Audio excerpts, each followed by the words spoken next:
And then me can take the blum blum, rat-ta-ta-ta, blum blum. Give me music that come it at the champion. You're listening to GMMmusic.com. Give me music that come, play the best music. Hello, my name is Fleary. Hi, and I'm Simon Dan from the Nucleus Group. Grace is Dan. What are we here for tonight? Well, basically tonight is a show put on by the 12 Tribes of Israel, Manchester, and it's a tribute night to Bob Marley and Dennis Brown. It's a show that was scheduled for earlier in the year, but for one reason or another, it got put back. So tonight we're doing it, and thankfully, as I say, I've been able to get Gracie up from London to come and work the show with me. So it's for 12 Tribes of Israel music body, which, as you can see, the equipment here, it goes towards the general upkeep of the place, and also the funding of the youth band and things like that, workshops. When did you start doing music? Well, I mean, right from school. I was a kid at school that they actually had to stop doing solos in the assemblies because I was sort of perform. But I suppose seriously, say maybe 25 years now, I can imagine. First proper shows were sort of the end of the 80s. Again for 12 Tribe in London, which I was a member of at the time. And then over the years, as I say, come up and ended up joining a band called Nucleus Roots, who was a UK-based dub band. We've been going a lot of years, sort of 15 years, 18 years, something like that. So you guys are collabing on stage in a while. What can we expect from you all? For a shock-out show. Yeah, it'll be good, I think. It's different for me because I'm more R&B pop side of things. So the idea of coming into sort of the reggae side of things, it's been a little bit of a learning curve for me, which is always good. It's always good to listen to different genres and stuff and go through things. So I mean, it's definitely, for me, I'm definitely going to enjoy it. I think everybody else will enjoy it as well. We've sort of put a little spin on certain things and also taken it back to the original side as well. So it will be something that I think people will look to because people always want to see a different spin on the original thing, and I think that we've definitely kind of gone for that, which is great. Yeah, and I have to say as well, considering that it's true Gracie's, maybe not Gracie's genre, but the harmony work that she's done with my two brethren that you'll see on the show. Moses, who's the other lead singer of Nucleus, who I work with often regularly, and Brother Benji's like a new addition to the vocal lineup, but the three of them really fit, and I have to say, Grace, I'm well impressed by the way you've gone about it. So I'm personally looking forward to the show because this is actually the first proper show that we've done together, so it's a milestone. Well, Is there going to be anything like this in the future? You're collaborating together and... We'll think about it. Yeah, I'm hoping so. It depends what sort of contract she comes with. But yeah, no, I'm hoping so because I'll be honest. I like a wide range, and that's one thing I like with Nucleus. We do wide-ranging shows to many different audiences. So I look forward now to sort of taking back the challenge and maybe trying to work on some of Gracie's cracking R&B stuff that she's dealing with at the moment. I look forward to that. So yeah. So Grace, how did you get music? Well, it's sort of, funny enough, it sort of started around from 12 Tribe. I used to come and watch a lot of the shows and watch my dad sing, and my mum's a dancer as well, so he used to go out and watch her do a couple of things as well, and I think just slowly I just gained a real hardcore love for it all, and I thought like I could always kind of sing, but I didn't really know, and then fortunately, I had like everybody sort of was like, "You're so cute," like that, and that sort of helped with the confidence side of things.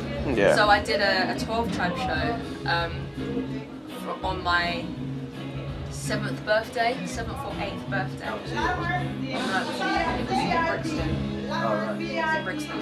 And I was supposed to do it with a girl called Tashai, and I got laryngitis, so we couldn't rehearse together. So right at the last minute we just said, oh, you know what, we'll do our own things.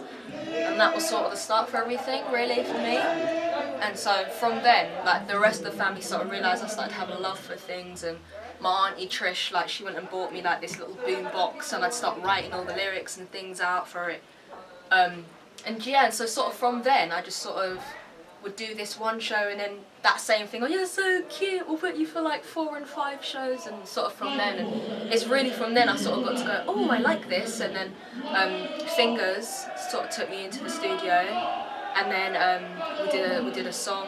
They weren't 4 brothers at the time, but we did something with them, and from then I sort of felt like I really have a knack for this and I really enjoy it, and I did that from then. And then when I was 14 I got introduced to Universal Music, and then my mum was like, no, you can't do it, you got to finish school and everything like that.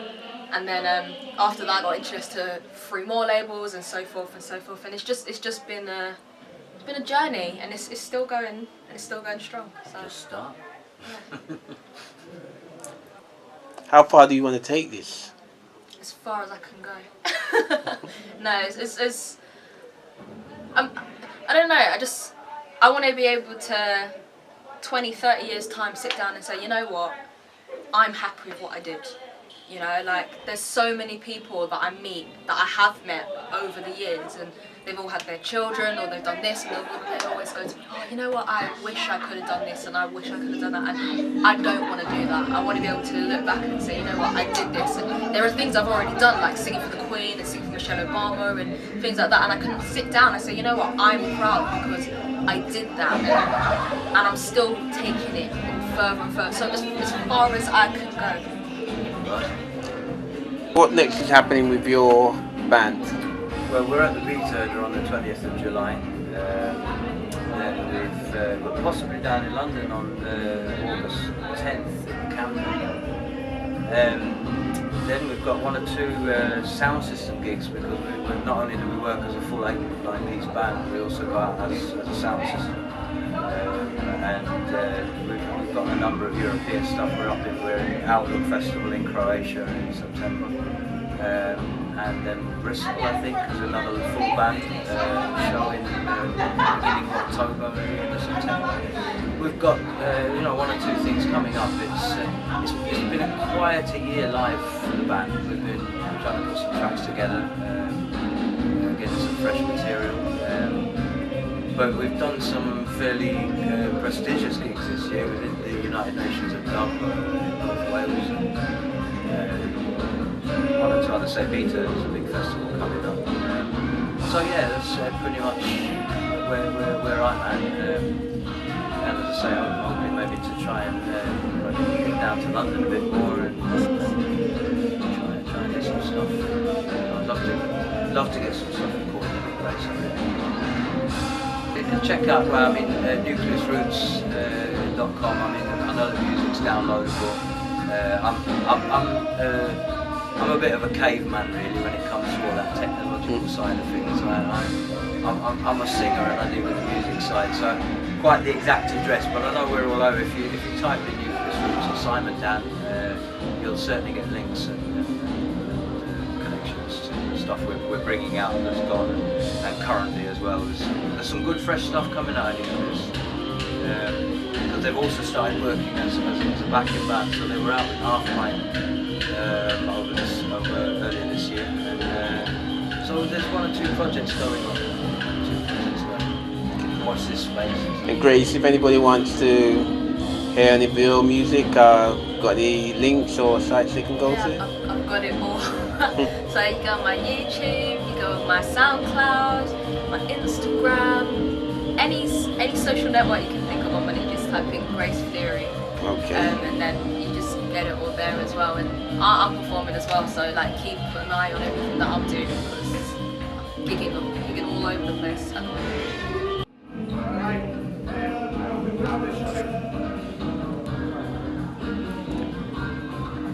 Yeah, I'd just like to ask you, what reason do you do music for? What keeps you going? Yeah, vital question. Music's a powerful thing, and I know what it's done for me in my life. It's moved me a lot, and so it's very much like a ministry. My music, my lyrics, a lot of them are scripturally based, some adapted direct from Psalms, and so primarily that's what I am seeking for is to put out the message of Yeshua, Jesus. I was coming up through the 12 tribe. Was brought very closely throughout my life to Scripture, and I can safely say that musically is probably, I think it might be one of the best ways of getting the message of the gospel out to people. And so it's vital for me, and so as I say, I hope and I look on success in terms of, I had a fabulous experience once. We were just about to go on stage in Paris, I think it was, and the guy came up to me and he said, Simon dances, I have a confession to make. I said, well, I'm not a priest. He said, well, I don't have a faith. He said, I don't believe in God's word. When I play your music, Joe, your record, I believe in God. And I tell you something, my brother, that was worth more to me than if he walked up and gave me 50 grand, because things are happening in this world right now. People, music is one great way, as I say, to inform and to warn and to encourage. And so I think that's primarily my driving force behind what I do, most definitely. Make sure you go to givememusic.com. Yeah, GMM.com is where we go. That's Simon and Grace, and we recommend them. GMM.com. Tune. And then me can take the blum blum, ratatata blum blum. Give me music.com, it a the champion. You're listening to GMM music.com. Give me music.